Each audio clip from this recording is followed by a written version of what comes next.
India.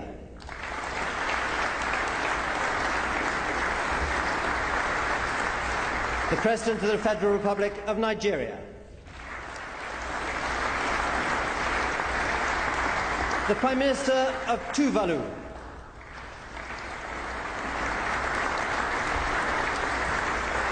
The President of the Republic of Nauru.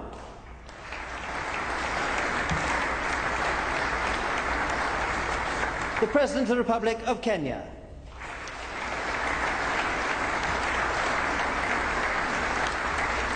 The President of the Republic of Cyprus.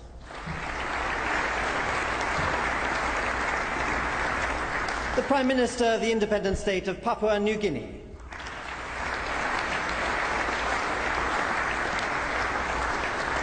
The Prime Minister of the Republic of Cameroon.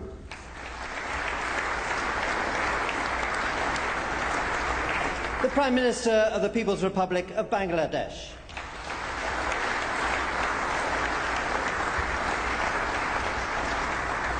The Prime Minister of New Zealand.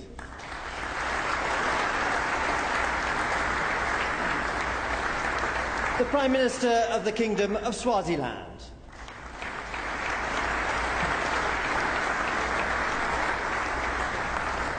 The Prime Minister of the Republic of Singapore.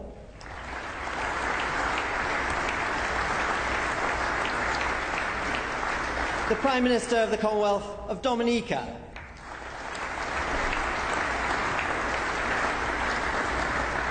The Prime Minister of Grenada.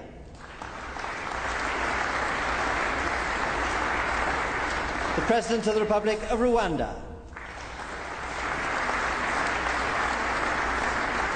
The Prime Minister of the Independent State of Samoa.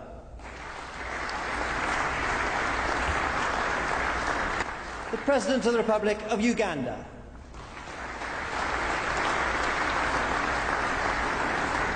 And His Majesty the Sultan Anyangdi Pertuan of Brunei Darussalam.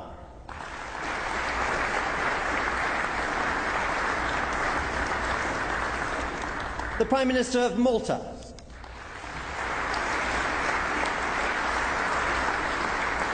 The Prime Minister of the United Kingdom. And the Commonwealth Secretary General.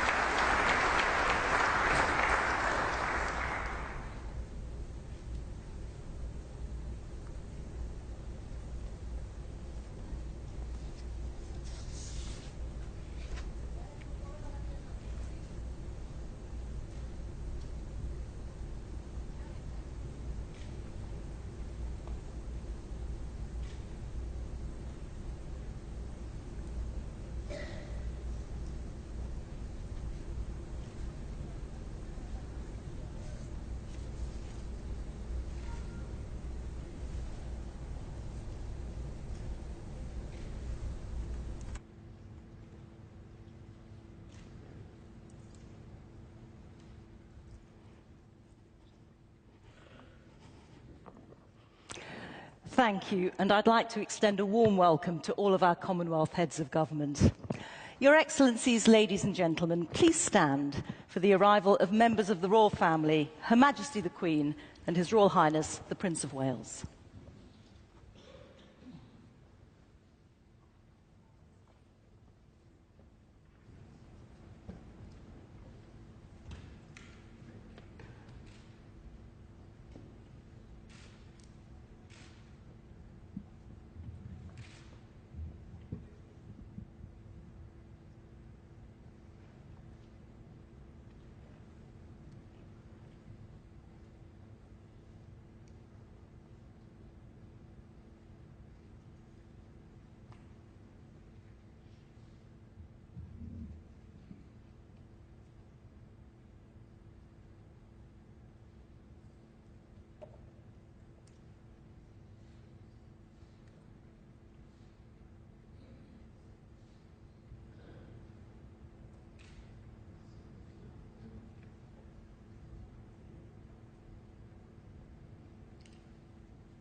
Thank you, Emily. Could I ask everyone to be seated?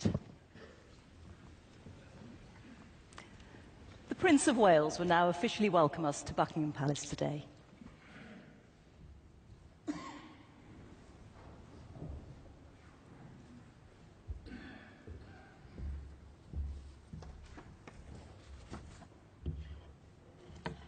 Your Majesty, Your Excellencies, ladies and gentlemen, it is a very special pleasure to be here with you all this morning and to join Her Majesty the Queen in welcoming each of you to Buckingham Palace for the formal opening of the Commonwealth Heads of Government meeting. This is an occasion to celebrate with renewed pride our remarkable Commonwealth family, particularly as it follows so hard on the heels of the 21st Commonwealth Games on Australia's Gold Coast, at the opening of which I was proud to have been asked to represent Her Majesty. Witnessing this great gathering of 71 countries and territories and meeting their athletes in the Games village was, above all, a moving reminder of the strong and affectionate bonds which we all share. For my part, the Commonwealth has been a fundamental feature of my life for as long as I can remember, beginning with my first visit to Malta when I was just 5 years old.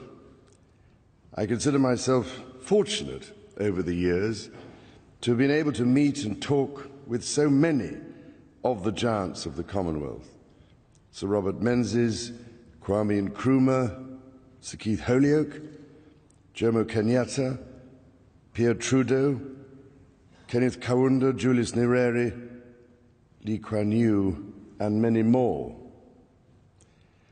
On the foundations they laid, the modern Commonwealth has a vital role to play in building bridges between our countries, fairer societies within them, and a more secure world around them. And so, ladies and gentlemen, I pray that this Commonwealth Heads of Government meeting will not only revitalise the bonds between our countries, but will also give the Commonwealth a renewed relevance to all its citizens, finding practical solutions to their problems and giving life to their aspirations. By doing so, the Commonwealth can be a cornerstone for the lives of future generations, just as it has been for so many of us.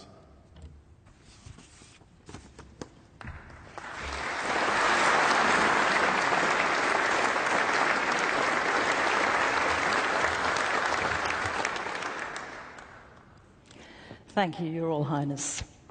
The UK is delighted to host the Commonwealth Heads of Government meeting, or chogm, in the UK for the first time since 1997. One constant throughout the Commonwealth's remarkable history has been the dedication, insight and experience that the Queen has given. The role she's played is much admired. The formal opening has always served as a vibrant and visible expression of our diversity, and the ceremony this year is inspired by the theme Towards a Common Future.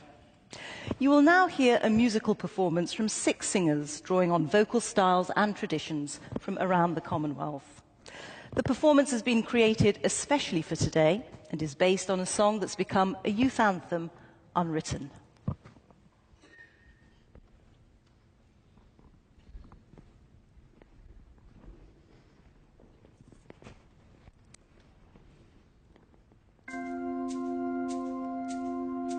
I am unwritten, can't read my mind, I'm undefined. I'm just beginning, the pen's in my hand, ending unplanned. Staring at the blank page before you, open up the dirty window, let the sun illuminate the words that you cannot find. Reaching for something in the distance, so close you can almost taste it. Release your inhibitions. Feel the rain on your skin, no one else can feel it for you, only you can let it in. No one else can speak the words on your lips. Drench yourself in words unspoken, live your life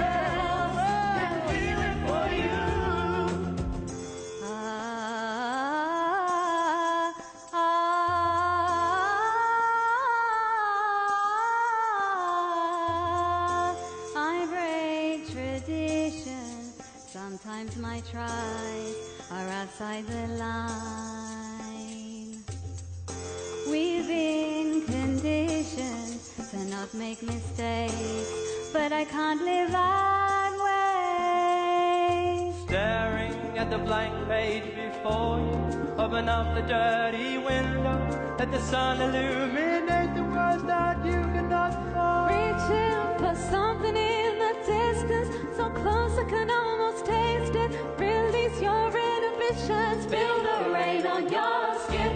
No one else can feel it for you, only you can let it in. No one else can speak the words on your lips.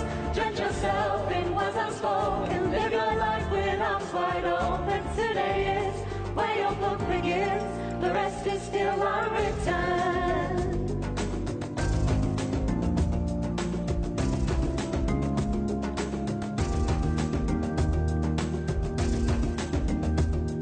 Staring at the blank page before you, open up the dirty window, let the sun illuminate the words that you cannot find. Reaching for something in the distance, so close you can almost taste it. Release your inhibitions, feel the rain on your skin. No one else can feel it for you, only you can let it in. No one else can speak the words on your lips. Drench yourself in words unspoken, live your life with arms wide open. Today is where your book begins, feel the rain on your skin. No one else can feel it for you, only you can let it in. No one else can speak the words on your lips. Drench yourself in words unspoken, live your life with arms wide open. Today is where your book begins, the rest is still unwritten. No one else can feel it for you. Keep reaching. No one else can feel it for you. Keep reaching. No one else can feel it for you. Keep reaching. Keep reaching. No one else.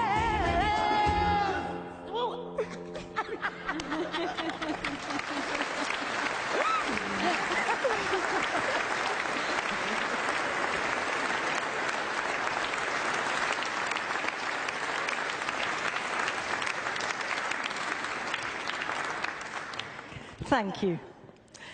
It's now my pleasure to invite the host of the summit, the Right Honourable Theresa May, Prime Minister of the United Kingdom, to speak.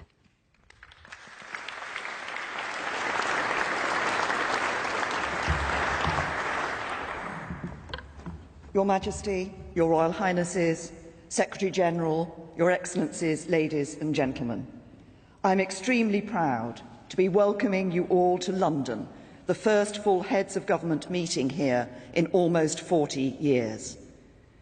I want to begin by expressing my gratitude to Prime Minister Muscat and his team. Thank you for your incredible hard work. You represent a Commonwealth truth that the size of a country does not limit its ambition and impact.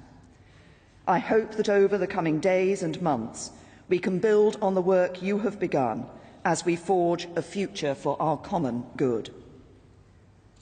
Over many decades, this organisation has brought together nations young and old, large and small, to celebrate our common bonds and to work to our mutual benefit. There have been difficulties, successes, controversies, but I believe wholeheartedly in the good that the Commonwealth can do. And this week, as young people from our many nations gather and contribute their views, our responsibility as leaders is to ensure their voices are heard and to build a Commonwealth that we can be proud to hand on to the next generation. For in the Commonwealth, we have an incredible opportunity. An opportunity to show just what can be achieved through coordinated action and cooperation, to seize the possibilities open to us as member countries, and together to take on some of the 21st century's biggest questions. How we support our most vulnerable member states as we tackle climate change and improve the health of our oceans, creating a more sustainable Commonwealth. How we develop through trade, pushing back against protectionism for a more prosperous Commonwealth. How we respond to threats to the rules-based international order and from cyber attacks, creating a more secure Commonwealth. And how, in all of this, we advance those common values which our organisation has always stood for: democracy, human rights, tolerance and the rule of law, so that we establish a fairer Commonwealth.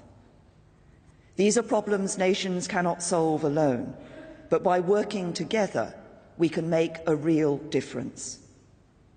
Over the past 3 days, we have seen the power of the Commonwealth in action at the forums for business leaders, young people, women and civil society. These discussions have demonstrated the vibrancy and creativity of our organisation, focusing on issues such as improving trade, youth unemployment, education and health, all of which have the potential to transform people's lives. And I'm looking forward to taking these issues further with the heads of government over the next 2 days. Finally, on behalf of all of you assembled here in Buckingham Palace, I want to offer my heartfelt thanks to Your Majesty, Head of the Commonwealth. This week, you have opened your homes to us here in London and in Windsor. Over many years, you have been the Commonwealth's most steadfast and fervent champion. You have been true to the deepest values of the Commonwealth, that the voice of the smallest member country is worth precisely as much as that of the largest, that the wealthiest and the most vulnerable stand shoulder to shoulder. You have seen us through some of our most serious challenges, and we commit to sustaining this Commonwealth which you have so carefully nurtured. For your service, for your dedication, for your constancy, we thank you.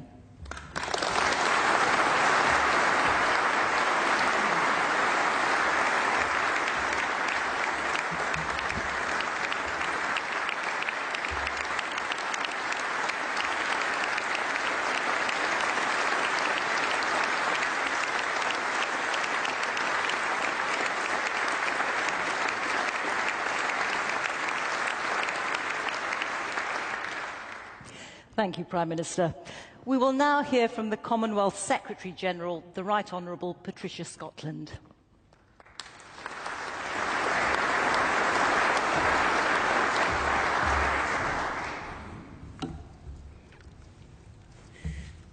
Your Majesties, Royal Highnesses, Excellencies, distinguished delegates, friends and colleagues. Our presence in this place, united in purpose and aware of the many millions we represent, is a supreme expression of faith in the Commonwealth, a Commonwealth of people. We have unparalleled ability to draw together streams of wisdom from secular sources and from diverse traditions of religious and philosophical thought and practice. Our values and aspirations are expressed in the Commonwealth Charter, signed by the Queen, head of the Commonwealth, to whom we owe an untold debt of gratitude, both as a symbol of our free association and through deep personal identification with the highest ideals of respect and understanding.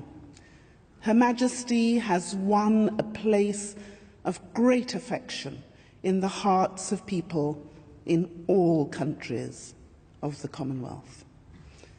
On occasions such as this, we become freshly aware of relationships we cherish and of inheritances being carried forward by successive generations.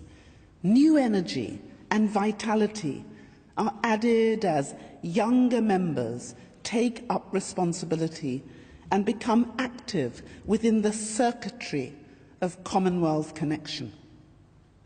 Commonwealth heads of government meetings are distinctive for being both receptive and responsive to the needs of all, especially the young, the marginalised, and the vulnerable.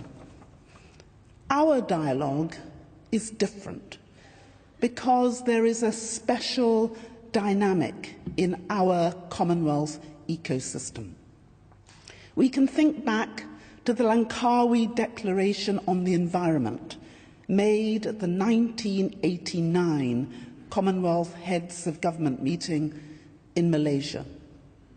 A visionary and pioneering statement, and that early blossom now bears fruit in initiatives such as the Queen's Commonwealth Canopy and our current work on the Commonwealth Blue Charter and the Blue Economy. Such continuing abundance and productivity depend on processes of refreshment and renewal that are essential for the continuing vitality and development of any organism. Numerous examples show Commonwealth synergy accelerating progress to tackle climate change and plastic pollution, to eliminate child, early and forced marriage and modern slavery, to eradicate polio and malaria, and to reduce the prevalence of non-communicable diseases, upholding democracy, the rule of law, and human rights. Hastening these processes, we now have the Commonwealth Innovation Hub and the Commonwealth Office of Civil and Criminal Justice Reform. The Commonwealth Heads of Government meeting is a springboard for action. It is the launch pad that propels us onward, upward, forward, together. We are the believers. We believe in the Commonwealth. We have faith in the Commonwealth, that it will continue to adapt and thrive, becoming ever more fit for purpose, innovating and collaborating, united in our determination to be as responsive as we are inclusive, towards a common future.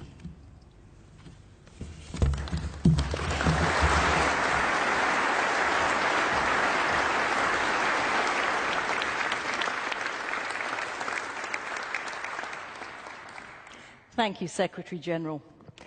You'll see that there are a number of young leaders who are with us today, and two of them will now share their remarkable Commonwealth stories. Devika Malik and PJ Cole are recipients of the Queen's Young Leaders Award, which celebrates exceptional people who are using their skills to transform lives in their own communities and to drive change across the Commonwealth. I now invite Devika and PJ to tell us about their experiences.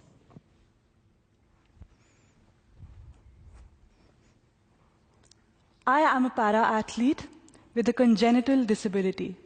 My mother, who also has a disability, became India's first female Paralympic medalist. Together, we established the Wheeling Happiness Foundation.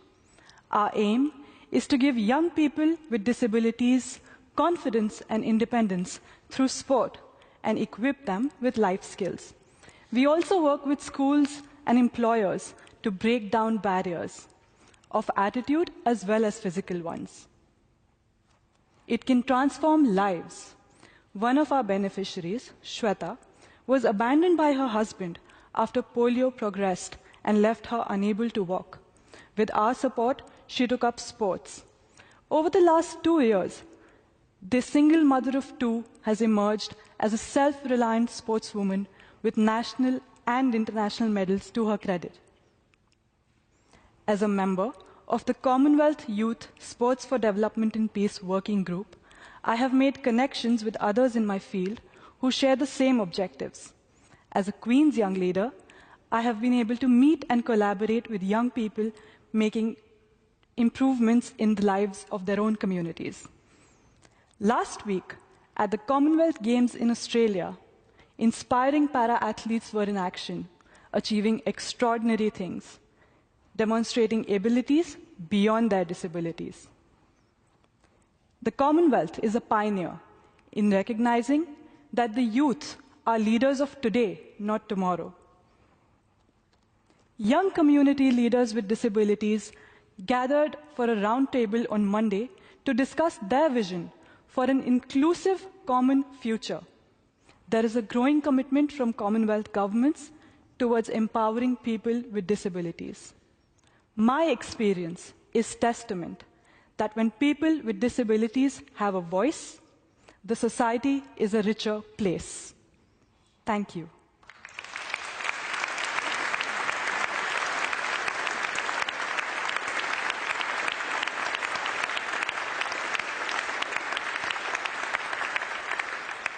I now hand over to PJ.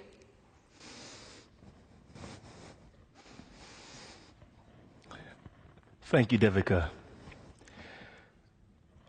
I would like to share with you the remarkable story of how a group of former child soldiers have become community leaders and are rebuilding their nation. Back in 1996, moved by the plight of child soldiers in Sierra Leone, my parents invited over 800 young people into our lives. All were victims of war. Pulling them out of the conflict and into our home, I shared my clothes, food, and parents with them. Although they had committed many atrocities, my father had the vision that with the right support and education, these young people will go on to be those who would rebuild the nation in years to come. Today, a group of these former child soldiers with whom I shared my life are now standing shoulder to shoulder with me. And together, we're running 4 schools, a safe home, and a vocational training center. We're working with farmers, running businesses, rebuilding Sierra Leone. Faced with the atrocities of the Ebola disease in 2014, our team of former child soldiers started a new fight to end Ebola.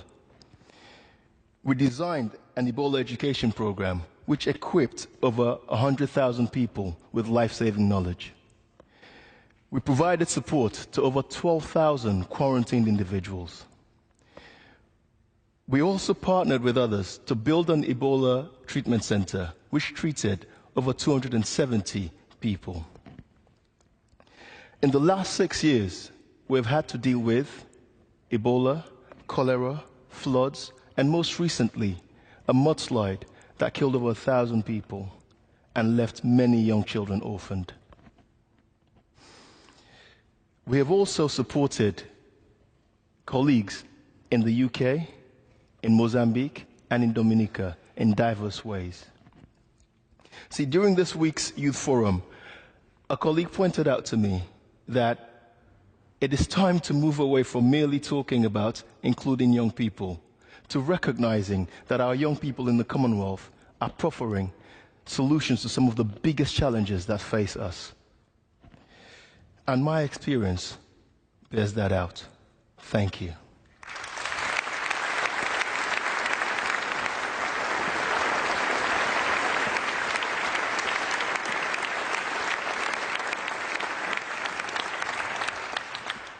Thank you, PJ and Devika. Your courage and your determination inspire us all. I'd now like to invite Dr. Joseph Muscat, Prime Minister of Malta, to speak.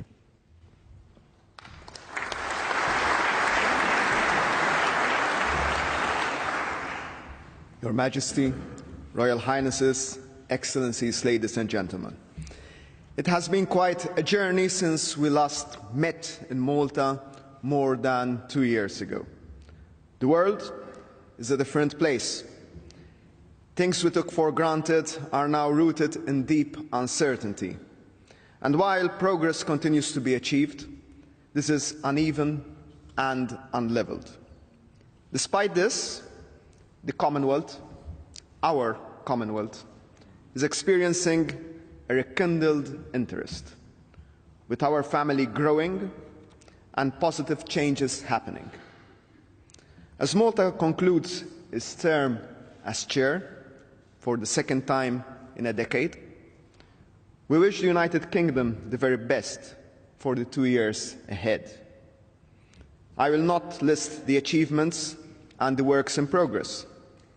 Instead, I would rather conclude our term by touching upon a central theme we addressed during our meeting in Valletta, that of equality.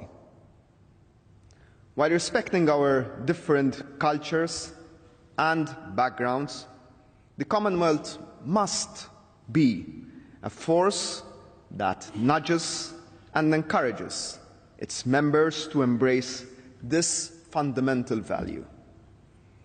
By standing together, our Commonwealth has fought proudly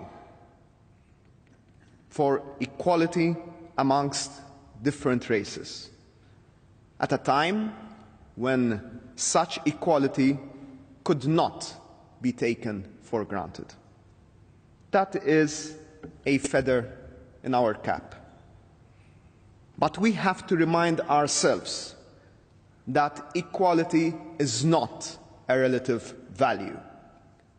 We cannot be in favor of one type of equality and ambivalent or against another.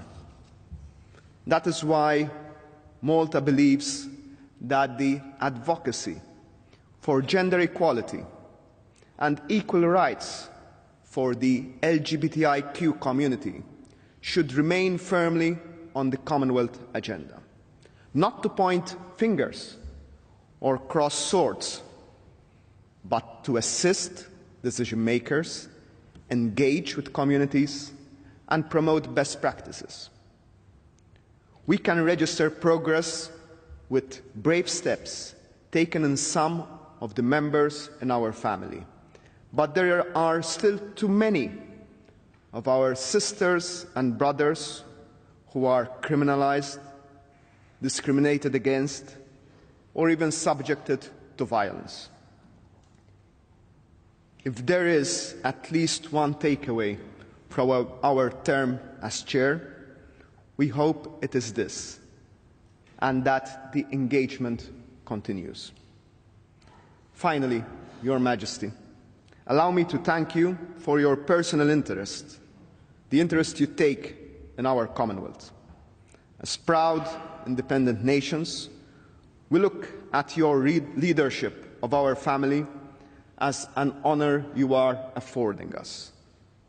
When your father, His Majesty King George, started what he started, you have not only continued, but also elevated to unprecedented levels.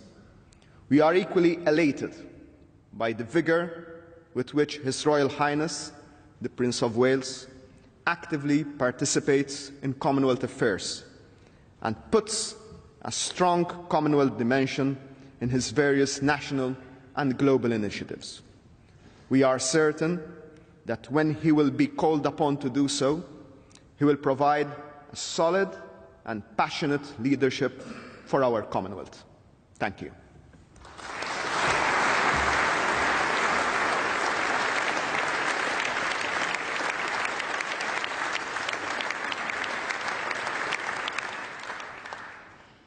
Thank you, Prime Minister. It's now my great privilege to invite Your Majesty, as the head of the Commonwealth, to address us.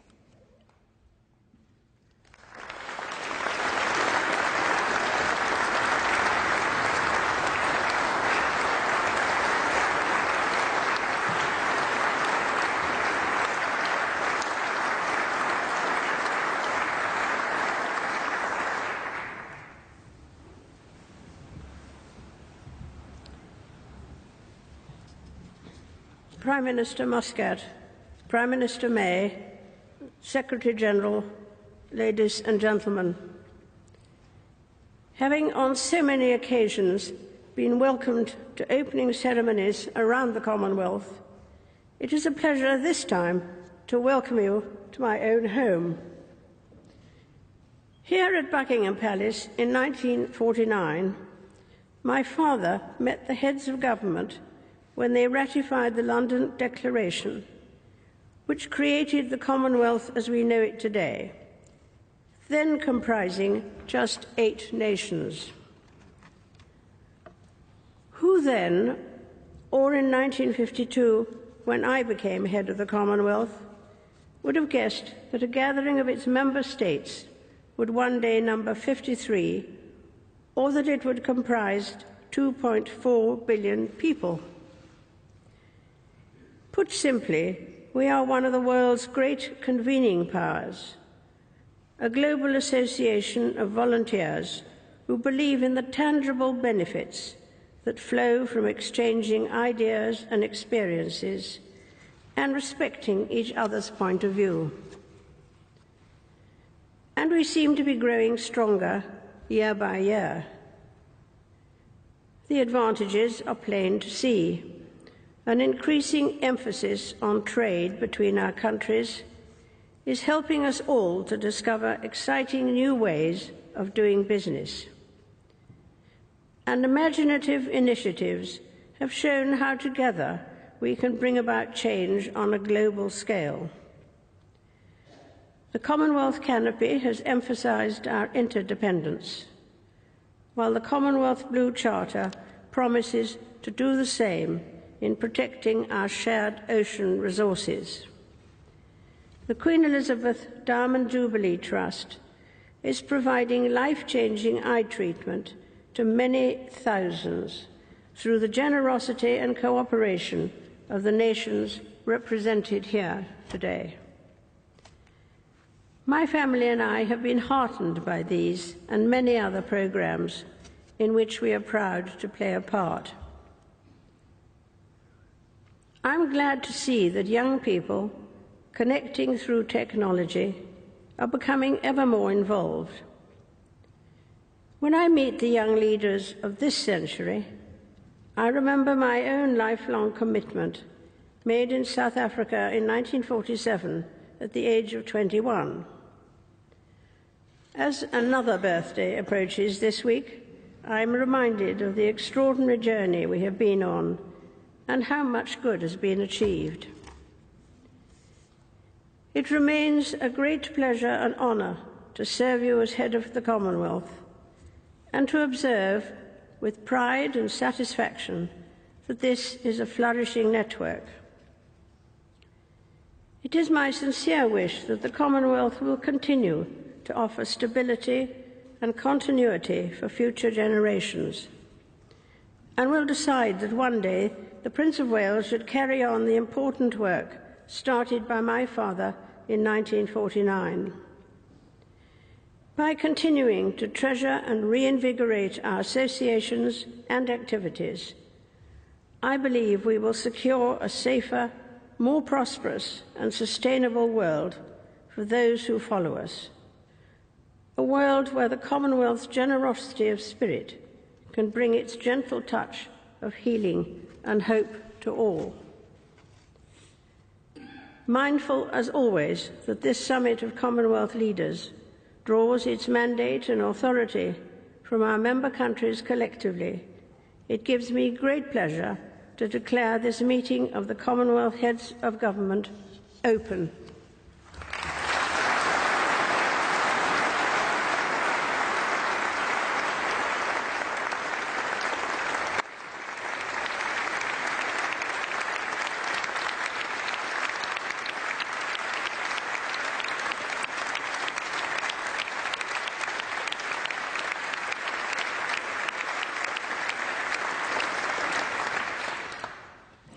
Your Majesty, thank you.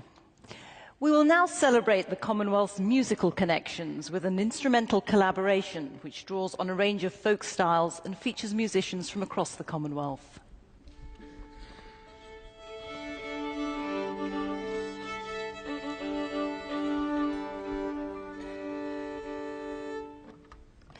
Please now enjoy this musical performance of Shepherd's Hay.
Thank you. That concludes the formal proceedings. However, in time-honoured Commonwealth tradition, we'll now take a brief pause for the family photograph with Your Majesty and with all the heads of government. This is a historic moment captured at every Commonwealth heads of government meeting since they began.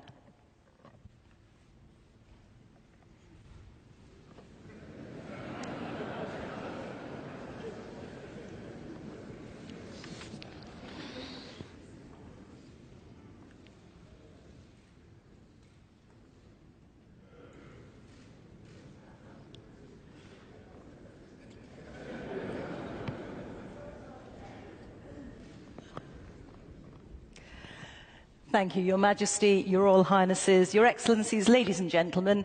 We wish you well for a successful and productive day of discussions. If I could now ask you to stand for the departure of Her Majesty, the Queen, members of the Royal Family, and our heads of government.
और इस मंच पर आगे क्या दिशा हो सकती है राष्ट्रमंडल की, ये बात भी स्पष्ट की गई कि इन मुद्दों पर क्या एजेंडा रहेगा तमाम राष्ट्रमंडल देशों के सामने आने वाले भविष्य में, उस पर भी